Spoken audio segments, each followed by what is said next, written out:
नमस्कार दोस्तों, simplicity of law channel में आपका बहुत-बहुत स्वागत है।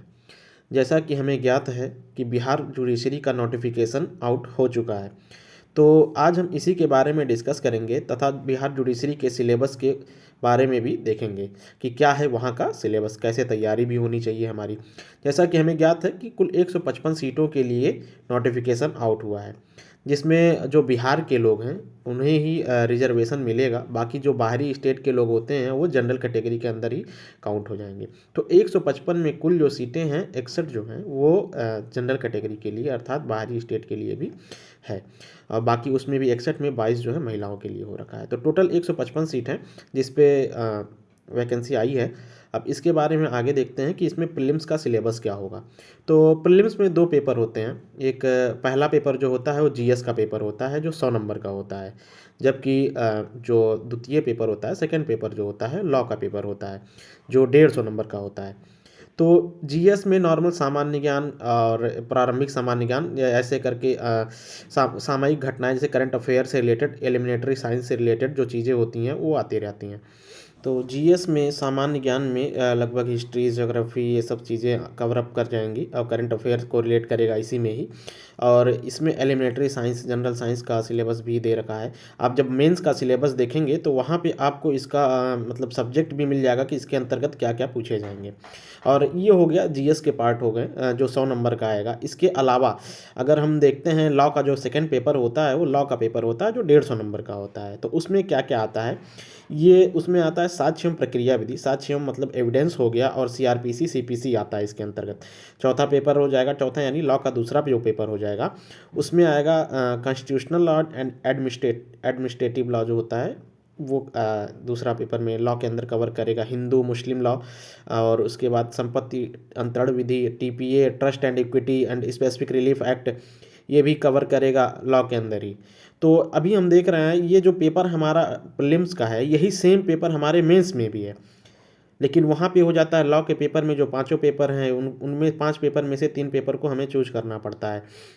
तो अभी तक हमने देखा कि जीएस में 100 नंबर का होता है जीएस और 150 नंबर का लॉ होता है, जिसमें हमने लॉ में देखा 4 पेपर हो चुके हैं। साक्ष्य विधि हो गया, प्रक्रिया विधि हो गया, कॉन्स्टिट्यूशनल लॉ, एडमिनिस्ट्रेटिव लॉ हो गया, हिंदू मुस्लिम law, TPA, trust and equity and specific relief act हो गया। आइए आगे देखते हैं। तो 7वां सब्जेक्ट जो आ जाता है, टोटल 7वां यानी कि लॉ का जो है वो 5वां पेपर जो हो जाता है वो कॉन्ट्रैक्ट है और टॉर्ट है।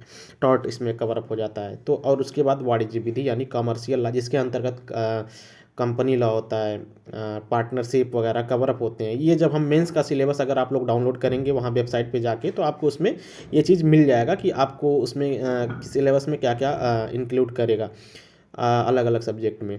तो आइए हम अगर मेंस का सिलेबस देखते हैं तो मेंस में भी वही चीज़ें हो जाती हैं जैसे मैंने बताया। सिर्फ इसमें मेंस में क्या होता है, मेंस में कुछ चीज़ें ऐड हो जाती हैं। 2 पेपर ऐड हो जाता है, 8 पेपर हमने वहाँ पे देखा टोटल मिला के, लॉ और जीएस का मिला के टोटल हमने 8 पेपर देखा। मतलब 8 सब्जेक्ट हो गए थे, कवर किए थे उसमें 2 पेपर के अंतर्गत। तो अब हम देखते हैं यहाँ पे हिंदी और अंग्रेजी का पेपर जो है वो यहाँ पे बढ़ेगा, एक्स्ट्रा हो जाएगा, जो मिला के टोटल 10 पेपर हो जाएगा। और हिंदी और अंग्रेजी का जो पेपर है वो सिर्फ पासिंग है, वो 30 नंबर पाने होते हैं। 100 नंबर में से सिर्फ 30 नंबर पाने होते हैं तो हम पास हो जाएंगे उसमें। वो उसमें मेरिट नहीं डिसाइड किया जाएगा। तो इसमें क्या पेपर हो जाएगा, वही पहला जो मैंने बताया सामान्य ज्ञान कि जीएस, और सेकंड पेपर भी उसी का हो जाता है सामान्य विज्ञान जिसे एलिमिनेटरी जनरल साइंस भी कहते हैं। तो ये सामान्य ज्ञान 150 नंबर का हो जाएगा। प्रारंभिक सामान्य विज्ञान जो है 100 नंबर का हो जाएगा। हिंदी अंग्रेजी 100 नंबर के हो जाएंगे जिसमें 30 नंबर पाना अनिवार्य हो जाता है। और साक्ष्य एवं प्रक्रिया विधि 150 नंबर की हो जाती है। इतने पेपर जो है मैंडेटरी हैं। और इसके बाद जो पेपर आते हैं 5 में से 3 चूज करने होंगे जो कि ऑप्शनल टाइप हो जाएंगे हमारे। और ये 5 निम्नवत हैं, लाइक जो हमने पढ़ा था प्रीलिम्स के सिलेबस में, जो हमने देखा कि जो लास्ट के 5 पेपर थे उन 3 में से ही चूज करना होगा हमें कि constitutional law and administrative law, Hindu law and Muhammadan law like Muslim law, TPA, trust and equity and specific relief act, ये तीनों एक साथ में हो जाते हैं। और चौथा जो है कॉन्ट्रैक्ट एंड टॉर्ट है, और पांचवा जो हो जाता है कॉमर्शियल लॉ। कॉमर्शियल लॉ में मैंने बताया जैसा कि कंपनी लॉ, पार्टनरशिप वगैरह इंक्लूड कर जाते हैं। तो इन 5 सब्जेक्ट में से हमें चूज़ करना होगा कि 3 सब्जेक्ट हम कौन-कौन सा देना चाहते हैं। इनमें से 3 चूज़ करना होगा और उसी बेस पे हमारा मेंस का एग्ज़ाम होगा।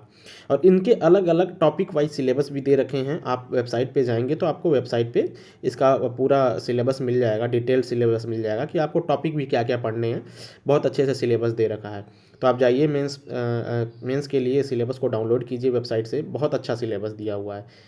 और ये पांचों जो पेपर हैं जिनमें हमें 3 चूज़ करना है, उनमें सब 150 मार्क्स के हैं। जिनमें हमें 3 चूज़ करना है तो ये 450 मार्क्स के ये हो जाएंगे, जबकि हमारा एविडेंस और प्रक्रिया विधि जो सीआरपीसी सीपीसी था वो 150 नंबर का था। ठीक है, तो ये हो जाएगा, और प्लस हमारा इंटरव्यू जो होता है वो 100 नंबर पे होता है। मेंस और इंटरव्यू के आधार पर ही मेरिट लिस्ट तैयार की जाएगी और उसी बेस पे हमारा सिलेक्शन होगा। तो टोटल 155 सीट हैं और 250 नंबर का होगा प्रीलिम्स, और बाकी मेंस के लिए आप देख सकते हैं सिलेबस जो दिया हुआ है, बाकी इंटरव्यू 100 नंबर का हो जाता है। तो सिंप्लिसिटी ऑफ लॉ चैनल में बने रहने के लिए धन्यवाद। आपका दिन शुभ रहे।